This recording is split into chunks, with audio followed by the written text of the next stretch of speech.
Our former pastor, Dr. Larry Bethune, often joked that all deacons need to have at least one sermon.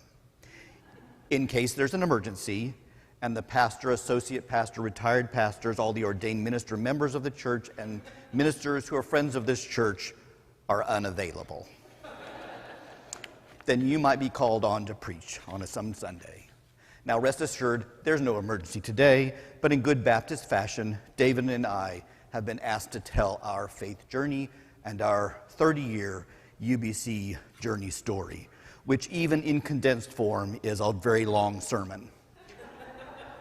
But we're going to try to tell an abridged version today, and maybe we'll get out before the Presbyterians next door.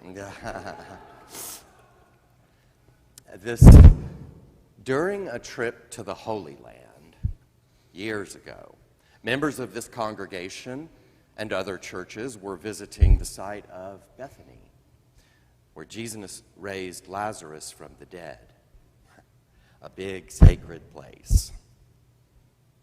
As they approached the site, some teenage girls who were from another church were overheard saying, "Another pile of rocks." Many people are walking by this church right now out there and saying to themselves, it's just another church. It's just another pile of rocks. But this church, this pile of rocks, is filled with sacred stories of our faith. For anyone that doesn't know us, I'm Hans Venable, and this is my husband of over 40 years, David Stahl. We are proud to be deacons.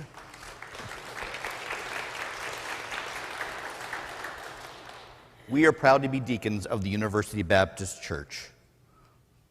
David and I have families that raised us in the church. As a child and youth, I grew up in a Methodist church. As a child and youth, David was very active in Baptist churches.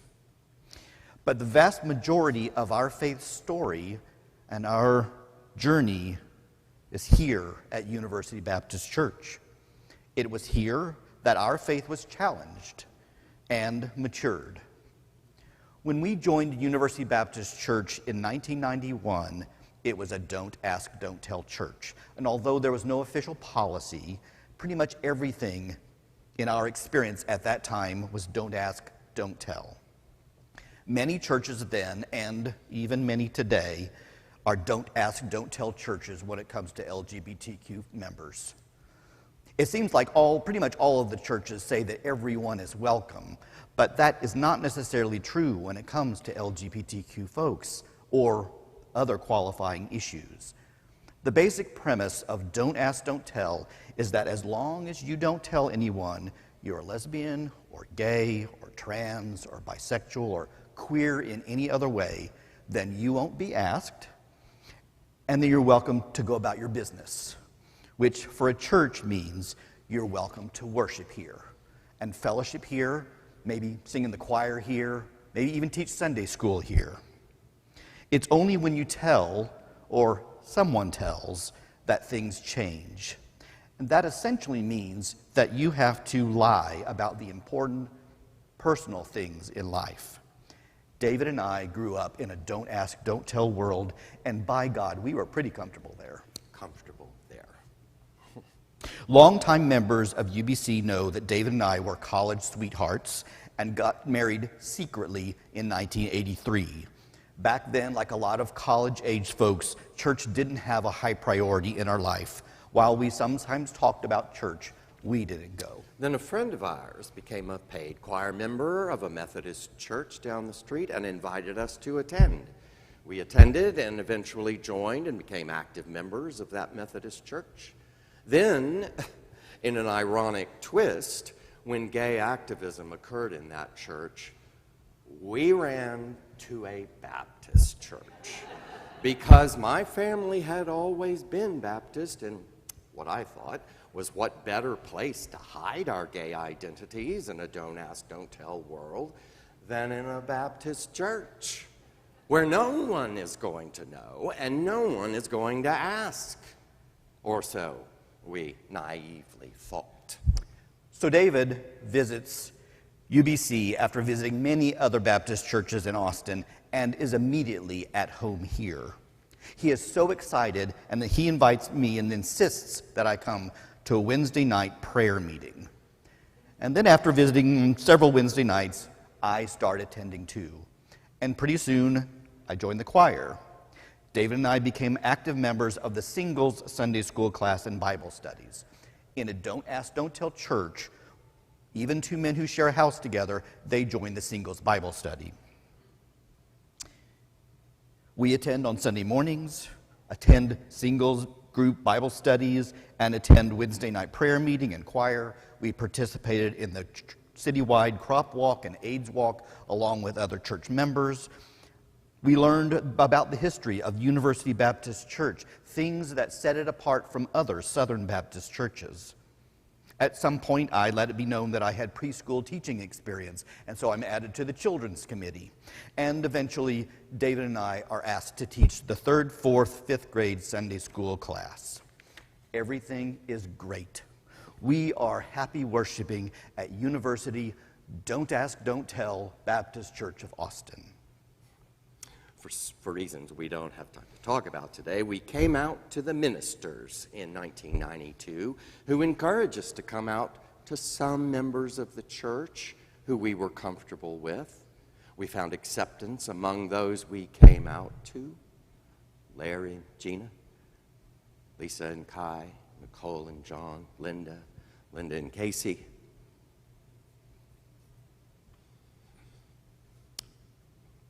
Linda, many of the members of the choir. We agree that Lisa can tell Vera, a trusted senior adult woman who we entrusted to tell other senior adults. It kind of takes a life of its own. We don't know who knows and who doesn't. Of course, it wasn't difficult to identify us as a gay couple. We were together in pretty much the same way other couples in the church were together. In 1994, I'm ordained a deacon. Then a few months later, after my ordination, there's a letter that's sent to the Austin Baptist Association telling of several problems at University Baptist Church, including that University Baptist Church ordains gay deacons, which to them was the blasphemy that caused the world to explode. Well, not really, but there was a pretty big uproar about it, and it made headlines, and the uproar lasted for several years. Now, University Baptist Church had not actually decided to ordain a gay deacon. It had ordained church members, just like we did today, as deacons who happened to be gay. And by the way, I was not the first gay deacon here.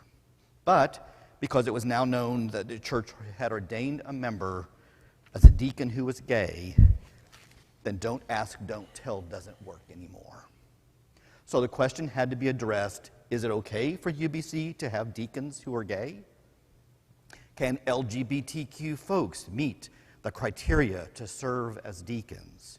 Do they meet the biblical definition that we read earlier? For example, can they be well respected and full of the Spirit and wisdom?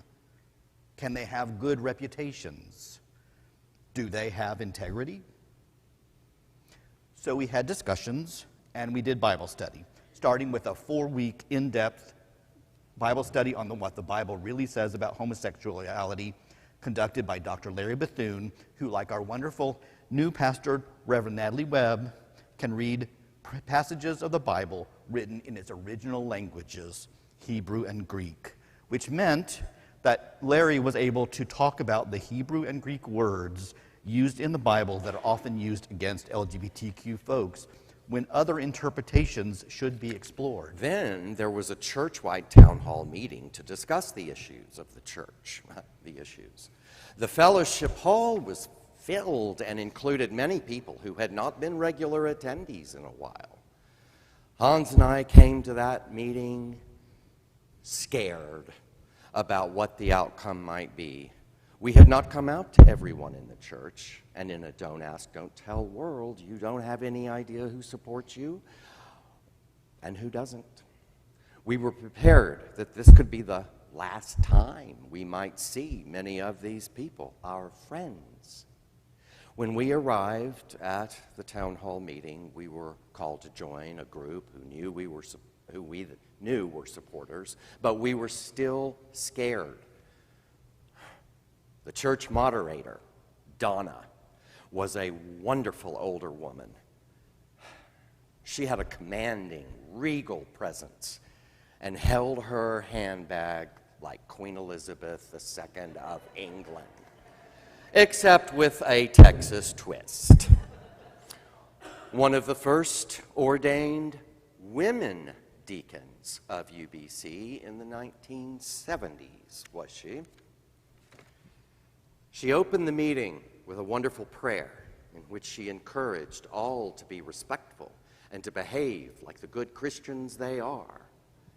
Now, mind you, Donna had a handbag that looked exactly like the one Queen Elizabeth always, the iconic handbag. She had it with her that night at that podium. We didn't know if it was a shield or possibly a weapon if needed be. Anyway, the prayer established a wonderful mood for the meeting. Speaker after speaker spoke on this issue, and as we expected, the issue was the ordination of gay deacons. While there was not a consensus, most active members of this church affirmed that LGBTQ folks can serve as deacons and should be welcomed here as members. At the end of the meeting, one senior adult couple, Ed and Margaret, who knew as longtime well-respected members, came up to us and said they loved us and knew that we were good Christians, but they didn't understand and couldn't accept Hans's ordination.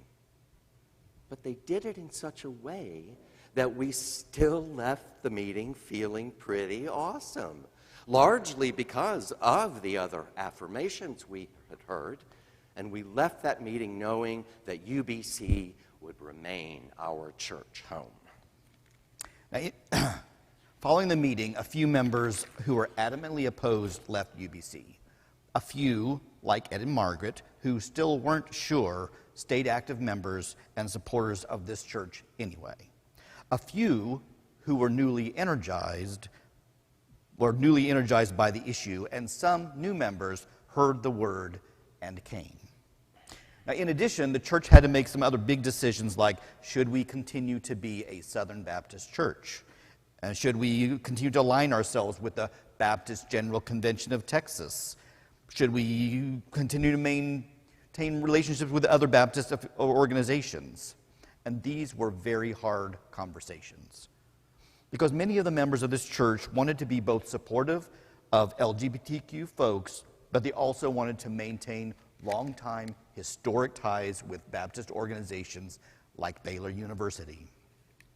Many of them also held out hope that UBC might influence change in other churches and other Baptist organizations. There were some high-profile meetings with some of these organizations that garnered press. There were stories from the Austin American-Statesman to the New York Times to CNN, and it was picked up by the Associated Press, and there were little articles across the country, including a little blurb on Dave Harvey's The Rest of the Story. Now, in the end, UBC ended its affiliation with the Southern Baptist Convention of Texas and the Baptist General Convention and the Southern Baptist Convention. Mostly, we dropped those affiliations because those organizations didn't want us to be affiliated with them. We also strengthened our affiliation with the Association of Welcoming and Affirming Baptists. We continued affiliations with the American Baptist Churches USA and the Alliance of Baptists. Now today, most Alliance of Baptist churches are openly welcoming and affirming, but back in those days, most of them were not. There are many stories of UBC Allies, also known as our friends. Here at UBC, Hans and I saw our friends here at UBC transform from the progressive bunch they have always been to the people who met the challenge in the moment when the rubber met the road with the ordination of an openly gay man as deacon. We have seen so many transformations of folks over these 30 years, UBC and beyond. But first, the first allies that we knew about were the 3rd through 5th grade children from 1994 through 1998, well, the 90s. Ones that made us feel safe and loved at UBC. They were our deacons. Ironic, isn't it? Many of the gay deacon conversations were happening in the church as a whole. Hans and I were often terrified. Is this church going to die because of us? What will our families think? And fears like this. Those children soothed our fears and made us laugh and busy. There was Joel, Sarah, Aaron, Bobby, Michael, Sarah, Kyle and Josh, Andrew, Zach, and Kara. And then there was Kara Beth, Trent, Jensen, who would sometimes arrive with Robin and Bob in the parking lot before Sunday school at the same time as we. They always had big, beautiful smiles and always seemed happy to see us. Immediately, our fears subsided, and we were able to do the job we were asked to do as Sunday school teachers. These children distracted us so that we wouldn't be afraid. They were our shield. They were our defenders.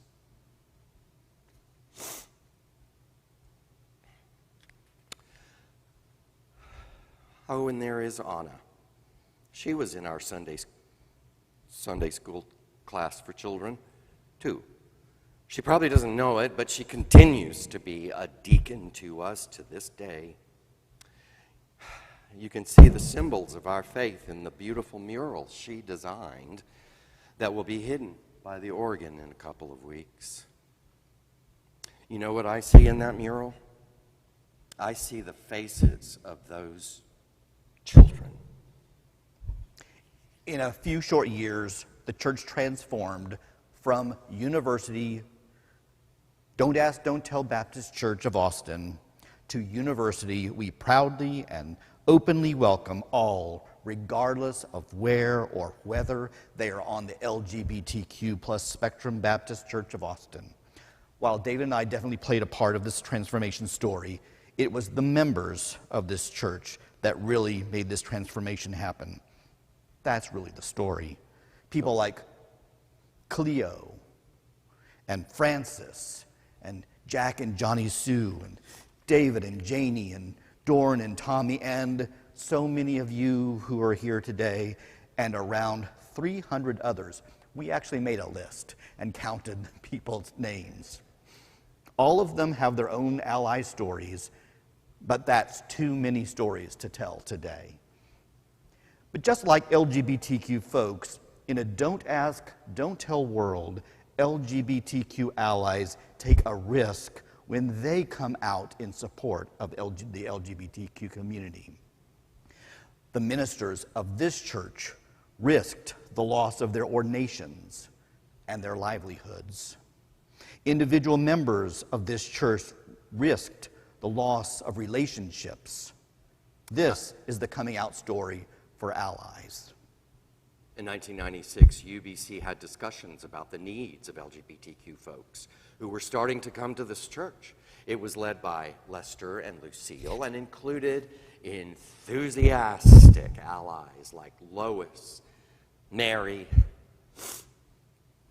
Bernie, Sybil, and numerous others who are here today. As a result, UBC formed a group called Open Circle to have a ministry that openly welcomed LGBTQ plus folks. The group included lesbians, gays, bisexuals, transgender folks, and straight allies who participated in Open Circle's activities. In 1997, UBC started hosting an annual statewide gay and lesbian Baptist retreat. Members of the church, allies, hosted out-of-town guests in their homes for that retreat. Lois even purchased rainbow sheets for the guests she hosted. You could see how awesome Lois was. She was the biggest cheerleader.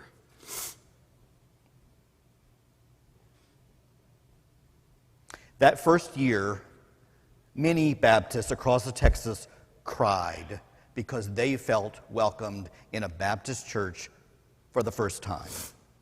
One lesbian former Baptist minister said to me that the potluck we hosted in our fellowship hall during that retreat, and the church members' allies made the potluck for us. Again, fellowship hall was full. She said it was like communion with green bean casserole. Probably made by Darlene, Janie, Ernestine, who knows? In 1998, Gladys, a retired American Baptist foreign missionary, led this church in a discussion of our wedding policy.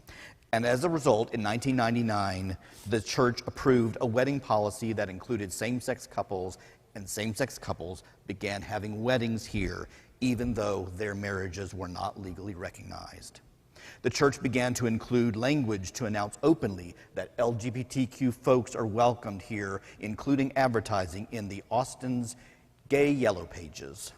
Today, there are lots of signs that LGBTQ members are welcomed here. Our church website says it in numerous places. The rainbow elements were incorporated into our church logo. There's pride flags that hang from the windows outside.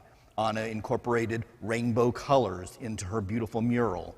Pastors and members of this church show up during legislative sessions and rallies to advocate for justice for LGBTQ folks and their families. There is one more transformation story I want to talk about, and that is Ed's. Ed and Margaret. Ed was quite vocal in his opposition to Hans's ordination in 1994. In spite of his opposition, he and Margaret stayed at UBC. Margaret passed away in 97. Ed continued as an active member. Then, 10 or 12 years later, and one regular, ordinary time, Sunday, in that time before church starts and the prelude is playing and people are milling about, catching up. Anyway, Hans and I were sitting in our usual place, which was that second pew right there on the end. We sat there all the time.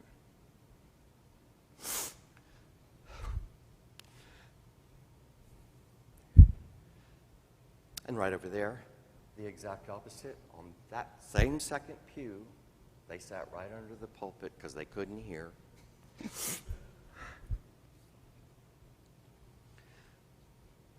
That morning, Ed comes through that door swiftly and directly to us. He said, "Give me your hands," to me and Hans right there, facing us.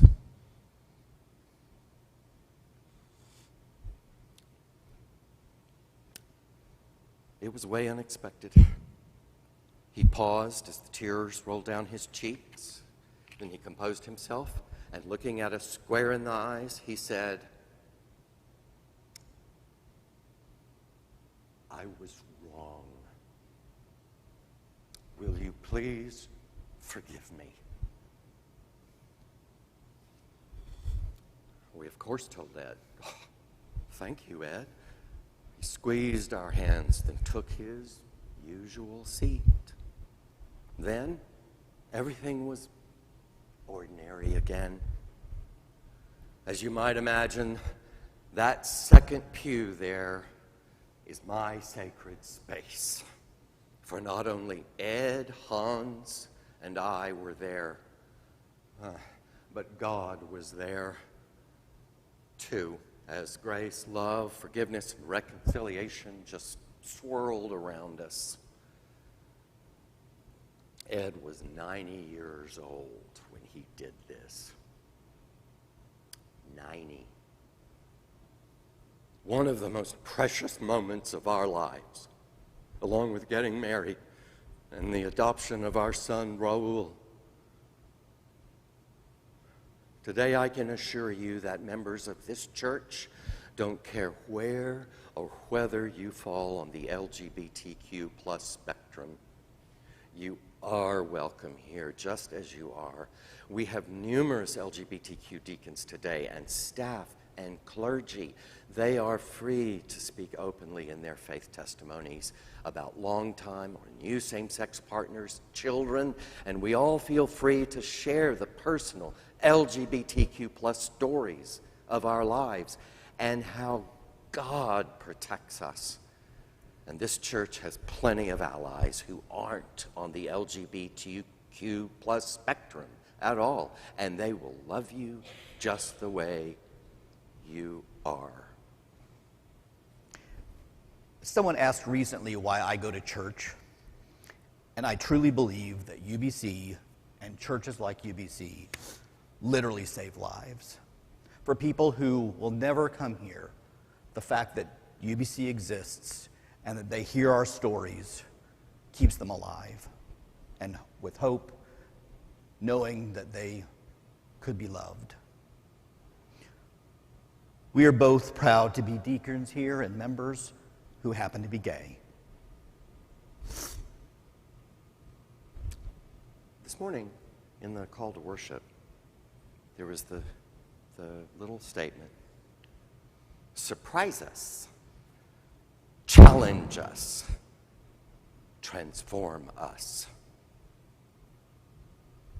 Thanks be to God for all of you and for our sacred stories at this pile of rocks. Thanks be to God for all of you. Amen. Amen.